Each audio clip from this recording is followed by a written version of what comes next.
En el día de hoy vamos a hablar por algunos minutos. El texto que nos corresponde considerar son los versículos 6 y 7, donde el apóstol Pablo dice que juntamente con él nos resucitó y asimismo nos hizo sentar en los lugares celestiales con Cristo Jesús, para mostrar en los siglos venideros las abundantes riquezas de su gracia en su bondad para con nosotros en Cristo Jesús. El apóstol Pablo, después del pero Dios que tenemos en el versículo 4, él cambia y pasa a relatar nuestra experiencia de la obra de Dios en nosotros. Y nos habla de algunas bendiciones extraordinarias que nosotros tenemos en Cristo Jesús. Él menciona por lo menos 3, ¿ya? Dice que Él nos dio vida juntamente con Cristo, que fue ya considerado anteriormente. En el texto de hoy dice que juntamente con Él nos resucitó y también nos hizo sentar en los lugares celestiales en Cristo Jesús. Esas son las 3 bendiciones que el apóstol relata después que Dios intervino en nuestra vida. Nos dio vida, nos resucitó y nos hizo sentar en los lugares celestiales. Y el versículo 7 habla sobre el propósito de Dios que tiene en hacer esto, que es para la gloria de su nombre, para mostrar en los siglos venideros las abundantes, no solo la gracia, sino las abundantes riquezas de su gracia en los lugares, en su bondad para con nosotros, con Cristo o en Cristo Jesús. Nuestro texto está plagado de Cristo. Es un campo minado donde usted da un paso, se mueve 1 centímetro en Cristo, por Él, en Él, por Él, para Él, por medio de Él, en Cristo, por Cristo, con Cristo. Es impresionante cómo el texto sagrado está impregnado de la persona de nuestro Señor Jesucristo. Obviamente porque ninguna bendición espiritual a nosotros nos llega si no es por medio de nuestro Señor Jesucristo. El doctor Martin Lloyd Jones, cuando comenta este texto, dice de una forma perfecta, dice que, y nos recuerda que nosotros frente a estas 3 verdades que nos presenta el apóstol Pablo, nosotros fracasamos en 2 oportunidades. Fracasamos rotundamente. Esto es de manera general. Todo cristiano fracasa cuando se depara con estos textos. ¿Por qué? Porque fracasamos, dice él, en primer lugar, en ignorar de dónde Dios nos sacó. Dios no nos hizo atravesar la calle, donde estábamos en el mundo, y vengan para acá, para la iglesia. No, ignoramos de dónde fue que Dios nos sacó. Estábamos muertos, éramos hijos de la ira y estábamos esclavizados bajo el poder del maligno. Dice que nosotros fracasamos en entender de dónde nos sacó Dios y por otro lado fracasamos en entender dónde nos puso Dios o dónde nos ha puesto Dios. Nos dio vida, nos resucitó y nos sentó o nos hizo sentar en lugares celestiales en Cristo Jesús. Difícilmente un cristiano se pone a meditar sobre estas cosas. ¿De dónde me sacó Dios y dónde me ha puesto? Lo que usted encuentra ahí resumido en el Salmo 40. Sacó mis pies del lodo cenagoso y puso mis pies sobre una roca. Esa es la obra de la gracia de Dios. Obviamente cuando nosotros fracasamos en eso, el senso de gratitud, ¿ya? En el corazón del creyente siempre va a ser pálido. Y la tendencia es que el creyente sea superficial y va a dar un servicio muy precario al reino de Dios. Una persona, un creyente que fracasa en esto, en entender de dónde nos sacó y dónde nos puso, dónde nos tiene ahora. Si nosotros fracasamos en esto, nuestro senso de gratitud va a ser muy pálido, muy tenue.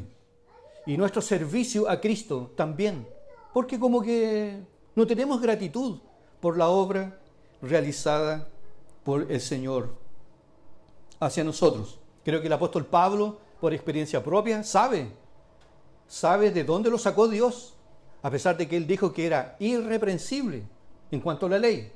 Pero sabe que Dios lo sacó del infierno y ahora lo puso en el propio cielo.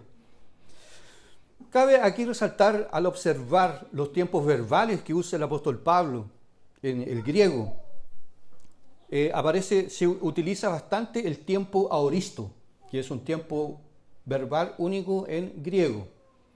Entonces la pregunta práctica es, ¿qué significa que la mayoría de estos textos o estos verbos están en el tiempo aoristo?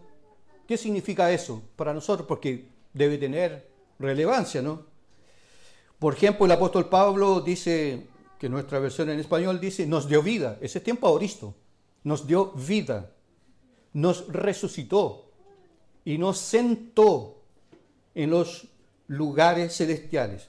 Bien, el tiempo aoristo se utiliza en el griego para indicar que una acción ocurrió de manera completa, perfecta, única, una vez y para siempre. Ese es el significado del tiempo aoristo. En español, en nuestra lengua, no hay algo parecido con este tiempo verbal. Lo más que se podría parecer es el pretérito perfecto, el pretérito perfecto simple, ¿ya? Como cuando nosotros decimos, por ejemplo, nos referimos a alguien, decimos, él comió. La obra está hecha, está completa. Es lo que más se parece.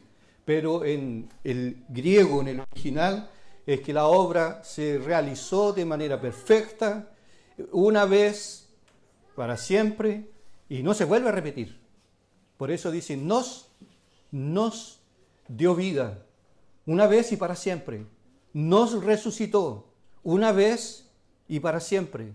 Y nos hizo sentar en lugares celestiales en Cristo Jesús. La verdad, hermano, es que hay poco que comentar sobre esto. Uno se queda corto en qué significa. Bueno, ya sabemos algo de lo que significa que Dios nos dio vida, ¿verdad? Que Él nos justificó o nos regeneró. Pero de que Dios nos haya resucitado y que nos haya hecho sentar en los lugares celestiales, porque el apóstol Pablo en otras cartas dice que nosotros estamos escondidos en Dios, en la persona de Cristo, y estamos sentados en los lugares celestiales. Entonces uno tiende a preguntarse, ¿cómo es que yo estoy sentado en lugares celestiales si vivo a veces en la tristeza, en la ansiedad, en la preocupación, lucho con el pecado, lucho con la tentación? Y el apóstol dice que yo estoy sentado en los lugares celestiales. Entonces nosotros ante esto, nosotros vamos a hacer algunas lecciones importantes, por lo menos unas 5 lecciones de estas 3 verdades, ¿ya? Nos dio vida, nos resucitó y nos exaltó o nos sentó, nos hizo sentar en los lugares celestiales. Primero, el creyente, el cristiano, es una persona que anda por la fe y no por sentimientos o por vista. Porque usted ha sentido en algún momento lo que es estar sentado en los lugares celestiales. ¿Usted ha sentido algo por el hecho de estar resucitado con Cristo? ¿Ha sentido algo, no? Lo más probable es que no. Pero la Biblia lo dice. Dice que nosotros recibimos vida, que nosotros hemos sido resucitados y que nosotros estamos sentados. Entonces el creyente es alguien que anda por fe y cree todo lo que la Biblia dice. Como lo decía Calvino, la fe verdadera, cuando mira hacia las Escrituras, siempre dice amén. La incredulidad pide señales. La incredulidad dice, muéstrame. La incredulidad dice que llueva sobre todos los lugares, pero menos en este pedazo de algodón. Y al otro día, lo contrario, que llueva solo en el algodón y no en el resto. La persona que tiene dudas pide señales. Por eso Jesús dijo, esta generación perversa y adúltera pide señal. Y algunas personas a veces piensan que pedir señales es sinónimo de ser grande en la fe. Es una señal de incredulidad. Señor, muéstrame tus caminos. Háblame, Señor. Y el Señor está en la palabra, hablando, revelándose continuamente hacia nosotros. De tal manera que nosotros, hermanos, andamos por fe, no por sentimientos. Debemos creer en estas verdades solo porque la Biblia lo dice. Amén. Calvino comenta este texto de manera impresionante y dice así: para nosotros, dice él, y sabiamente él lo dice, para nosotros estas verdades son ocultas. Son ocultas. Lo sabemos, dice él, solo porque la Biblia lo dice. O alguno de nosotros iba a descubrir en oración que, cuando Cristo resucitó al tercer día, yo también resucité. Y cuando Cristo subió, yo también subí. Y cuando Cristo se sentó a la diestra del Padre, yo también me senté. ¿Alguno de nosotros llegó a esa conclusión o no? Solo lo sabemos porque la Biblia lo dice. Y si la Biblia lo dice, es verdad. Segundo, la iglesia militante en esta tierra, o en este lado de acá, de la gloria, está compuesta de trigo y cizaña. No hay para dónde correr.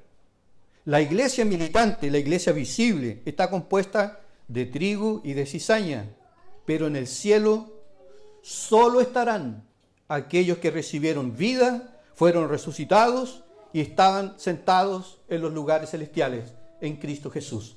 O sea, en el cielo solo tendremos creyentes verdaderos. Aquellos que fueron resucitados y fueron colocados en la presencia del Señor. Acá es imposible. Por más sanos en doctrina que la iglesia sea, por más que la iglesia ore, busque a Dios y ayune y esté siempre en la voluntad de Dios, es imposible. Por eso que el factor Judas nos recuerda que a pesar que el ambiente de espiritualidad genuina sea denso y sea fuerte, siempre va a haber un Judas. Por lo menos uno. Así que no se decepcione. Cuando usted de repente dice así, hay un hermano en la iglesia como tiene cara de muerto, no reacciona a las cosas de Dios. En la iglesia hay trigo y hay cizaña. Para los neófitos como yo, si vamos al campo, usted no va a saber diferenciar cuál es el trigo y cuál es la cizaña. Solo el ojo clínico sabe cuál es la cizaña y cuál es el trigo, porque son hierbas muy parecidas, semejantes. Entonces la cizaña a veces habla como cristiano, canta como cristiano, predica como cristiano, pastorea a veces la cizaña. A veces la cizaña es discipulada, pero en el fondo nunca hubo una experiencia de conversión. Tercera lección que podemos aprender de estas verdades: que fuimos resucitados y sentados en los lugares celestiales. Porque ¿a qué se debe esto? ¿A qué se debe este hecho que hayamos sido resucitados y hayamos sido sentados en los lugares celestiales?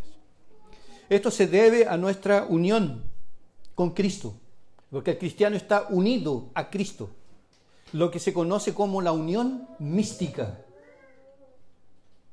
Porque por causa de nuestra unión mística, nosotros estamos unidos a Cristo. Lo que le pasó a Cristo nos pasa a nosotros, porque andamos juntos. Andamos tan juntos que Él es la cabeza y nosotros somos el cuerpo. No hay separación. Entonces, todo lo que le ocurre al novio, le ocurrirá a la novia, porque somos un solo cuerpo. Por ejemplo, Jesús fue humillado, el creyente también. Jesús fue rechazado, el creyente también lo será. Jesús fue tentado, el creyente también va a ser tentado. Jesús fue condenado, El creyente también lo será. Jesús fue crucificado. Nosotros también lo seremos. Por eso que dice el apóstol que nosotros fuimos crucificados con Cristo. Jesús fue sepultado. Nosotros también un día seremos sepultados. A no ser que el Señor estemos vivos cuando el Señor venga. Aunque para el grupo que estamos aquí sea difícil. Lo más probable es que todos nosotros seamos sepultados. Veremos la muerte. Jesús murió, nosotros también moriremos. Pero Jesús también resucitó, dice el apóstol. Y nosotros también resucitamos con Él. Y Jesús fue exaltado hasta lo sumo. Nosotros también somos exaltados con Él. Esa es la gloria del Evangelio, porque estamos unidos a Cristo Jesús. Es que estas bendiciones nos son comunicadas a nosotros. Miren, ¿qué mensaje opuesto enseña la teología de la prosperidad? No, tú no puedes ser humillado, tú no puedes ser probado. Tú naciste para ser cabeza y no cola. Tú eres hijo del rey. Todo lo que es oro y plata te pertenecen.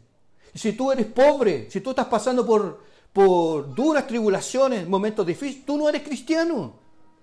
¿Cómo la ira de Dios se va a derramar sobre un creyente? Nosotros hemos nacido para ser prósperos. Entonces, en la calle aquí, al lado de afuera del templo, deben estar los mejores autos del año, las mejores casas, los mejores sueldos le pertenecen a los cristianos. Eso la Biblia no lo enseña.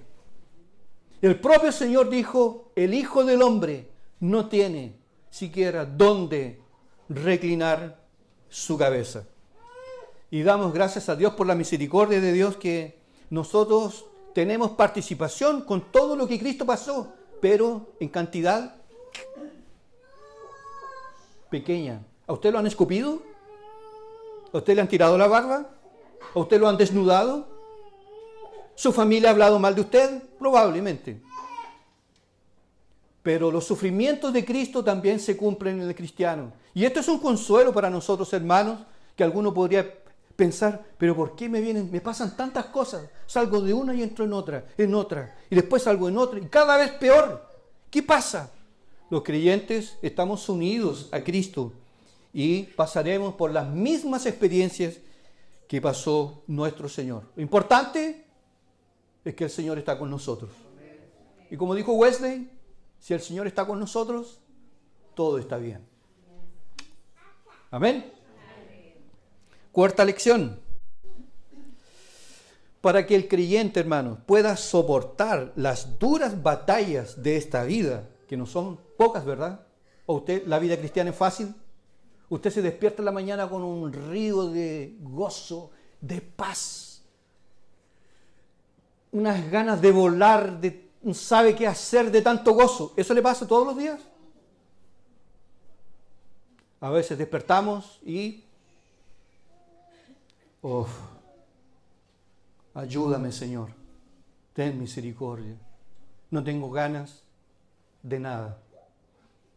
Y se mezcla con enfermedades del cuerpo y del alma, y ahí andamos entre Tongoy y los virus en la vida cristiana, dudando a veces de todo, con unas lagunas tremendas, a veces de gozo, que debería ser algo continuo.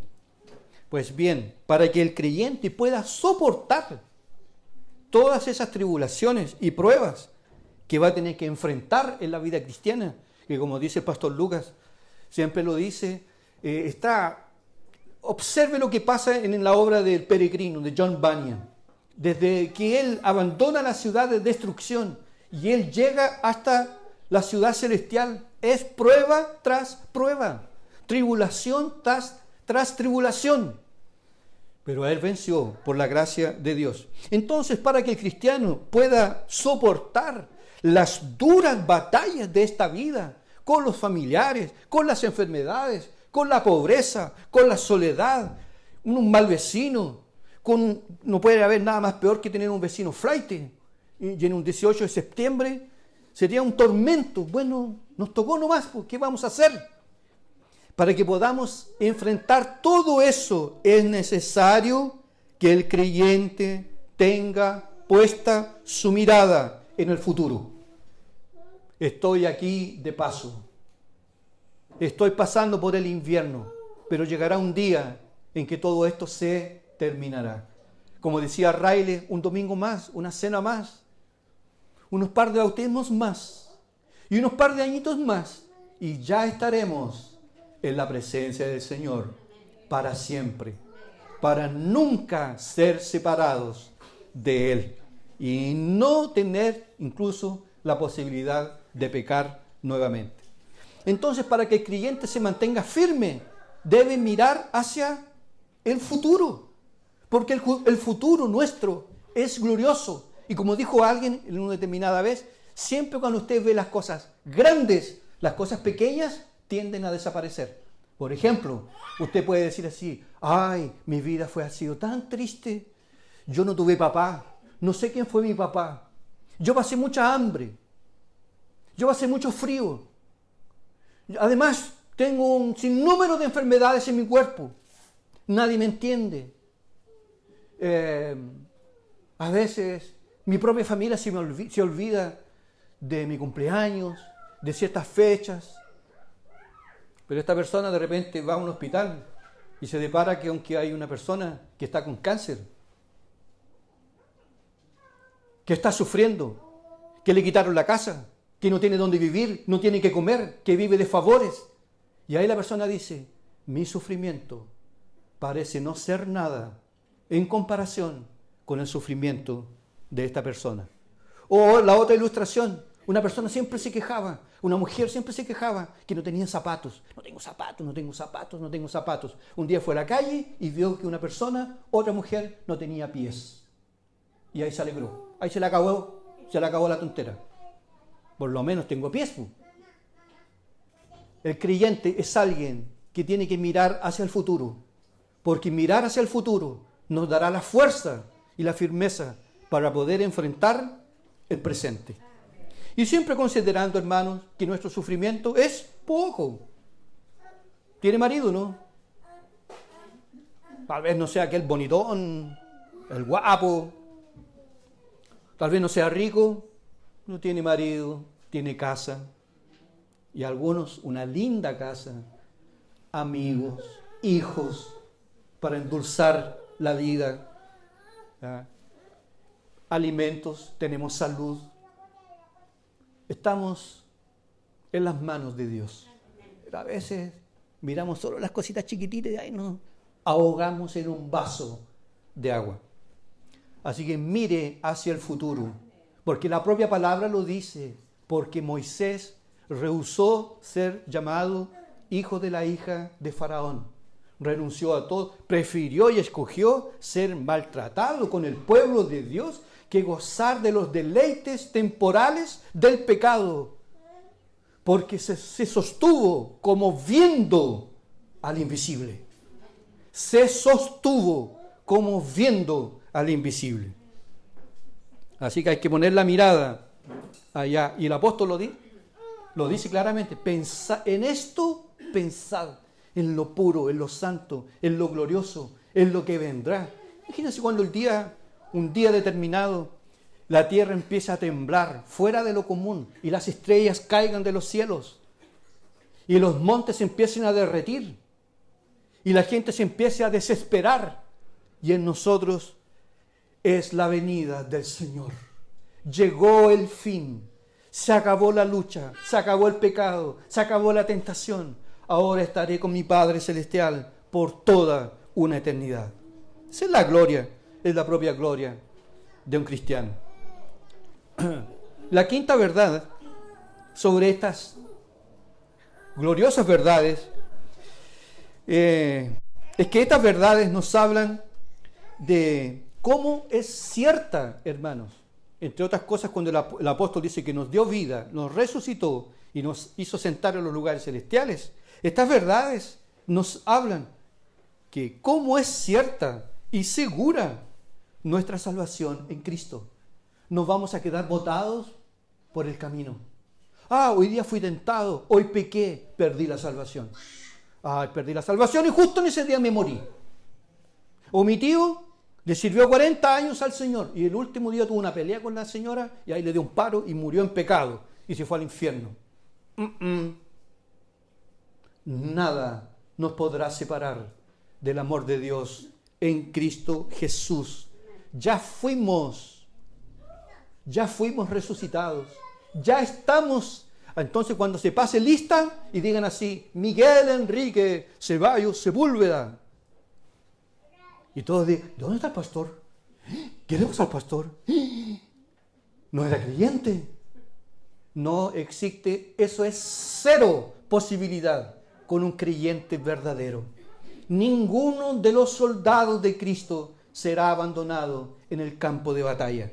Ninguno. Todos estaremos un día en la santa y gloriosa presencia de Dios. Para la gloria del nombre del Señor. Y este lenguaje del apóstol Pablo solo lo puede tener alguien que está bajo inspiración divina. ¿De dónde iba a sacar a alguien? ¿Se le iba a ocurrir? El día que Cristo resucitó o que Cristo fue crucificado, nosotros también fuimos con Él. Ese día cuando Él murió, nosotros también morimos. Cuando Él resucitó, también nosotros. Pero cuando fue levantado, nosotros también. Y cuando Él subió y fue exaltado, nosotros también. Jamás habríamos descubierto eso. Solo la palabra de Dios es quien lo revela. Vamos a pasar al versículo 7. Nos habla sobre el propósito que Dios tiene para con nosotros al darnos estas misericordias, estas bendiciones. ¿Para qué? Para mostrar en los siglos venideros las abundantes riquezas de su gracia, en su bondad para con nosotros en Cristo Jesús. En otras palabras, para resumir así, en otras palabras, Dios ha dado todos esos beneficios a nosotros para su gloria. Para su gloria. No para darnos la dignidad que nosotros merecemos. No para eso. Ni para hacernos un bien o un favor. Para su gloria. Para que su nombre sea exaltado y glorificado. Como dice Hendriksen, refiriéndose a este texto, él dice así: nosotros un día seremos exhibidos como monumentos de las abundantes riquezas de Dios. Miren lo que Dios hizo en este vil pecador. Estaba muerto, estaba en el mundo, estaba perdido, era enemigo, era amigo de Dios, enemigo de Dios. Y ahora es un santo hombre. Es un hombre, es una nueva criatura, vestido con ropas blancas y resplandecientes. La gloria siempre será del Señor. Por eso de las 5 solas de las cuales hablaban los reformados, de las 5 solas, la primera es Soli Deo Gloria. Solo a Dios la gloria. Solo Dios será exaltado y glorificado en aquel día. Fue Dios, fue su gracia, fue su misericordia. No fui yo, no dependió de mí. Yo no facilité ni contribuí con nada. Lo único que contribuí fue en pecado y en oposición. Pero la gracia fue tamaña que me alcanzó al más vil de los pecadores. ¿Por qué se habla, hermanos, sobre no solo la gracia o la riqueza de la gracia, sino en las abundantes riquezas de la gracia? ¿Sabe por qué o no? ¿Se imagina usted por qué se habla que Dios desplegó sobre nosotros las abundantes riquezas de su gracia? Porque miren, donde abundó el pecado, sobreabundó la gracia. Nuevamente, ¿por qué Dios tuvo que desplegar abundante gracia? Porque había mucho pecado. Y donde abundó el pecado, la gracia pasa por arriba. La gracia vence. Anímese. Si sus hijos hoy no quieren, no hay nada que la gracia no pueda hacer. Y usted es la prueba. Usted y yo somos la prueba clara de que nada ni nadie está demasiado lejos del brazo salvador de Jehová de los ejércitos. Nuestro estado era realmente calamitoso. Era calamitoso. Por eso fue necesaria la manifestación no solo de la gracia o de una rica gracia, fue de abundante gracia. Y para los que entienden, fue necesario un truful de gracia sobre nosotros. ¿Entendió? ¿No? Bueno, cuando vaya al sur, vea lo que pasa en truful. Eso Dios hizo en nosotros. Fue una cosa impresionante. Éramos incluso amigos de Satanás, hijos de la ira. No importa, la gracia va a operar. Y la gracia es irresistible. Vence. Ahí está el apóstol Pablo. Ahora, y antes que lo que era, consentía con la muerte de los santos. Pero el Señor lo atrapó por su gracia y misericordia. Amén. ¿Le gusta a usted cuando yo digo amén? Porque sabe que ya voy terminando, ¿verdad? Solo 3 aplicaciones prácticas, breves. ¿Qué consolación tenemos en Cristo Jesús? Hermanos, ¿hay motivos para andar triste? ¿Hay motivos para ser reo de la depresión permanente? ¿Hay motivos para no ver el sol todos los días, en penumbra, en tristeza, aprisionado en los más profundos y tenebrosos calabozos de esta vida? ¡Qué consuelo! ¡Qué consuelo tenemos aquí! Es la más grande y potente consolación. Nosotros estamos aquí y allá y aquí al mismo tiempo. Y solo no estamos allá completamente, porque aún tenemos que esperar que el Señor nos llame a su santa presencia. Así que podemos tener la más absoluta seguridad que nosotros, pecadores, débiles, llegaremos a la patria celestial. Esa es la primera aplicación. Consuelo. Alégrese. Y aquí nosotros vamos a pasar unos tragos amargos, vicisitudes, adversidades, tentaciones, fracasos, luchas, pruebas. Pero va a ser un poco de tiempo. Un día estaremos para siempre en la presencia del Señor. Segunda aplicación. Usted que no ha nacido de nuevo, usted que no ha sido convertido aún, ¿usted sabe, está consciente lo que significa morir en un estado espiritual descrito en los versículos 2 y 3? ¿Usted calcula eso, no? Morir en pecado. El doctor Martin Lloyd-Jones, cuando comenta este texto, dice: hay 2 maneras de morir. Existen solo 2 maneras de morir. Se muere en pecado o se muere en Cristo. Los descritos en los versículos 2 y 3, si mueren en pecado. ¿Y sabe lo que significa eso, no? Irse al infierno, ser arrojado a esas llamas de tormento eterno, donde estará la descarga de la ira de Dios permanente. ¿Y tú crees que un grito por tu papá, por tu mamá, por tu tío, por tu abuelo, por el pastor de la iglesia te va a ayudar en ese día? Por eso la Biblia dice claramente, para aquellos que no han buscado al Señor de corazón: hoy, si oyereis hoy su voz, no endurezcáis vuestros corazones. Hoy es el día del arrepentimiento. Hoy es el día de salir del muro. No es que yo estoy encima del muro, que yo estoy ahí estoy. Ese es el muro que construyó el diablo. Ven a Cristo, entrégate a Él con todo tu alma, tu cuerpo y tu ser. Entrégate de una a Cristo.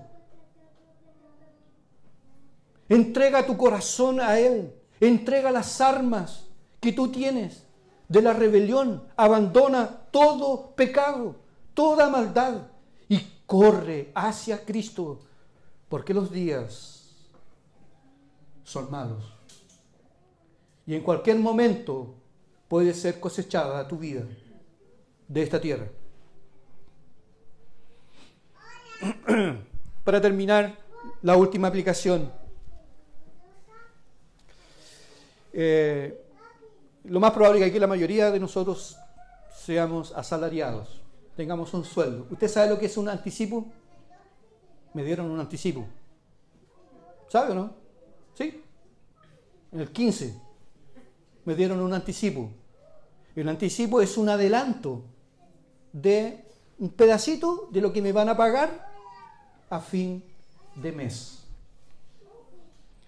Bueno, aquí nosotros tenemos un anticipo, un pedacito, un anticipo, un adelanto de lo que vendrá. Y escúcheme bien, abra bien sus oídos y colóquese esto ahí lo más que pueda, para que el Espíritu de Dios, cuando llegue al oído, la empuje y llegue al corazón esta verdad. En los 2 primeros segundos, cuando usted esté en el cielo, usted va a quedar impactado. Era mucho más de lo que usted pudo haber imaginado.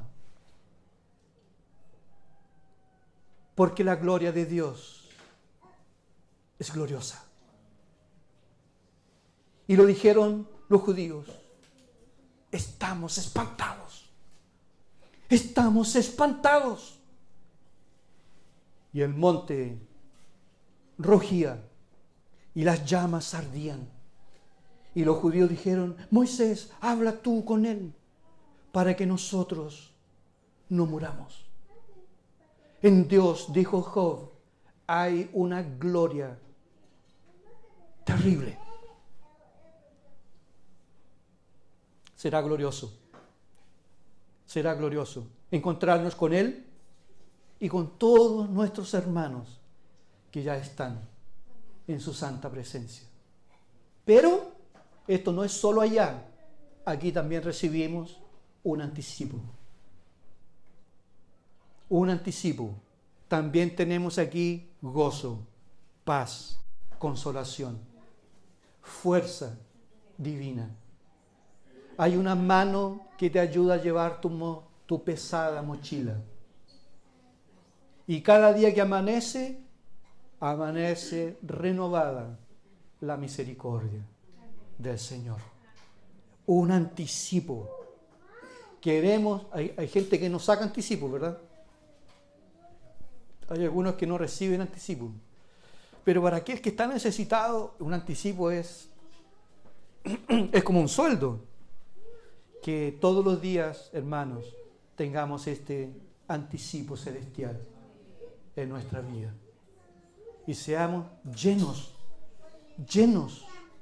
del Espíritu Santo de Dios. Jesús le dijo a sus discípulos: boga mar adentro y echa tus redes para pescar. Entra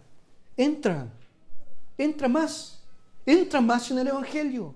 Entra más, comprométete más, da más, renuncia más, lucha más, ora más, lee más. Porque es un océano de conocimiento y de la gloria de Dios que está a disposición de todos nosotros.